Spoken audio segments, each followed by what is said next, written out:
One more major earthquake in Japan and the nation could face a nuclear disaster 10 times the scale of Chernobyl. That's what experts are telling 7:30.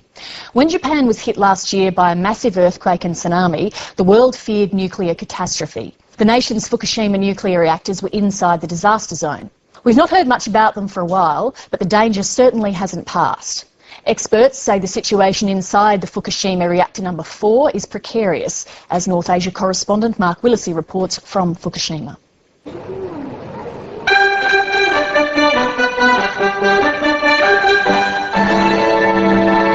It's said fortune favours the brave.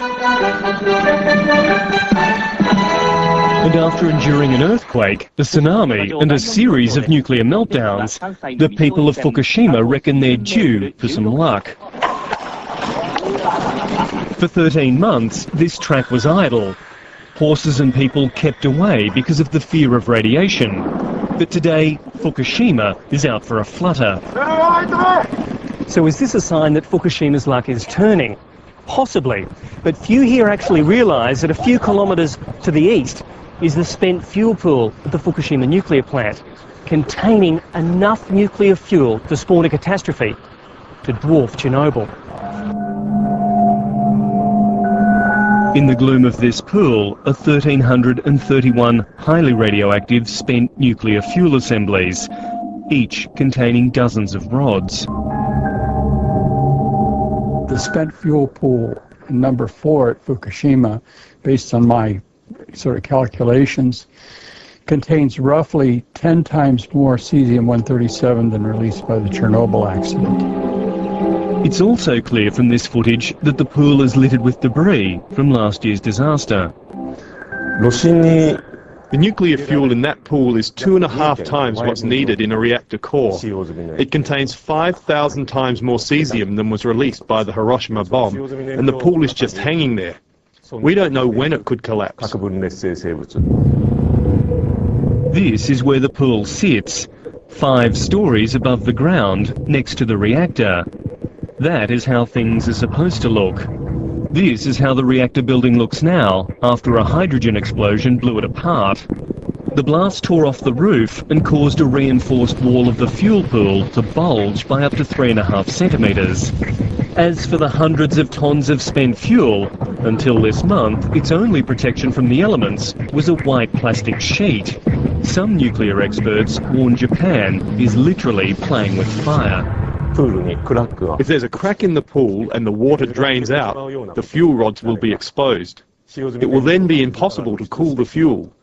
So if an accident happens, 10 times more cesium than has already been released by the Fukushima meltdowns will go into the atmosphere. Depending on which way the wind is blowing, Tokyo could become uninhabitable.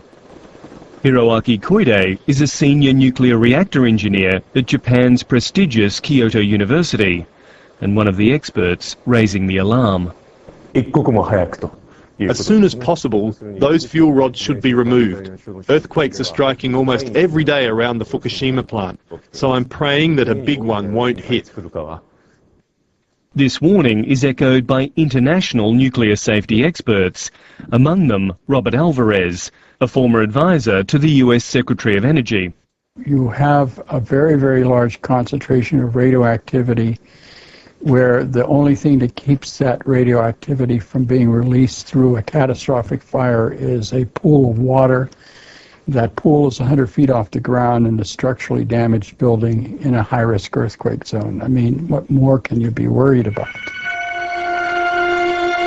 But the operator of Fukushima, TEPCO, brushes all this aside, arguing that despite being open to the elements and in a damaged building 30 metres above the ground, the pool is safe.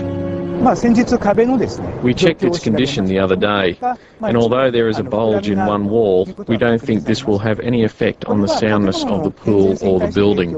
We believe both can withstand a large earthquake. And on the matter of removing the fuel rods, TEPCO appears in no great hurry. The original method was to take out the spent fuel by a crane attached to the ceiling of the building, but that's been damaged. So we're thinking of installing a crane for this. We would like to start removing the fuel sometime next year.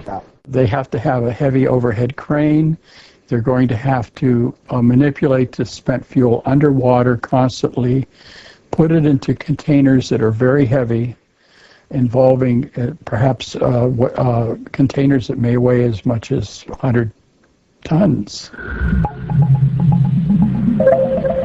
This requires extraordinary precautions even under a routine basis. So given the magnitude of the damage, that sort of ups the stakes quite a bit in terms of the capability to safely remove this material. Ever since the meltdowns, TEPCO has maintained a veil of secrecy over what's happening at Fukushima. But one man has managed to penetrate it. Tomohiko Suzuki is a rarity in Japanese journalism, a reporter prepared to put his health on the line to get to the truth. When I went undercover as a worker at the Fukushima plant, I wore protection gear. But over my sleeve I wore this watch, which has a secret camera inside. With his secret camera watch and other hidden devices, Suzuki recorded life inside the Fukushima plant. Working next to the Reactor 4 building, he was shocked by what he was told about the fuel pool 30 metres above him. I spoke to a worker who helped reinforce the Reactor 4 building. He said the spent fuel pool has vast amounts of heavy water in it and that the steel support frames were damaged. But he told me that the reinforcement of the pool was jerry-rigged. So if a typhoon or a tornado hits, it will be dangerous. Sound far-fetched? Well, just last month, a neighbouring prefecture to Fukushima was smashed by the most violent tornadoes recorded in Japanese history. I call it the sickness of Japan. First we hide, then we postpone, and then we assume no responsibility. Mitsuhei Murata is a former Japanese ambassador to Switzerland. He's brought his fears about the fuel pool to the attention of the United Nations Secretary-General, Ban Ki-moon.